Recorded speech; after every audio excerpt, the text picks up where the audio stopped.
बुलढाणा शहरातील काँग्रेस नगरात राहणाऱ्या व शहर ठाण्याअंतर्गत कार्यरत 52 वर्षीय पोलीस कर्मचाऱ्याचा कर्तव्य बजावताना कोरोनाने ग्रासल्याने औरंगाबाद येथे उपचार घेत असताना मृत्यू झाला। या घटनेने जिल्हा पोलीस दलात हळहळ व्यक्त होत आहे।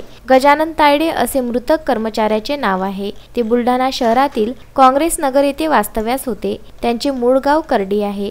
गजानन तायडे हे सुस्वभावी व कर्तव्यदक्ष पोलीस कर्मचारी म्हणून परिचित आहे। ते सुनखेड बिटला कार्यरत होते। त्यांना कर्तव्य बजावताना अचानक कोरोनाने ग्रासले। त्यांच्यावर येथील रुग्णालयाच्या उपचारानंतर त्यांना उपचारार्थ औरंगाबाद येथे हलविण्यात आले होते। मात्र त्यांचा उपचारादरम्यान मृत्यू झाला आहे। विशेष म्हणजे त्यांनी औरंगाबाद येथे रुग्णालयात असताना आपल्या कुटुंबियांशी मोबाईलवरून व्हिडिओ कॉलद्वारे संवाद साधत 2-3 दिवसात घरी येणार असल्याचा आशावाद व्यक्त केला होता। त्यांच्या पश्चात पत्नी, मुलगी कोमल, मुलगा निखिलेश असा परिवार आहे। या दुर्दैवी घटनेने जिल्हा पोलीस दलात हळहळ व्यक्त होत आहे।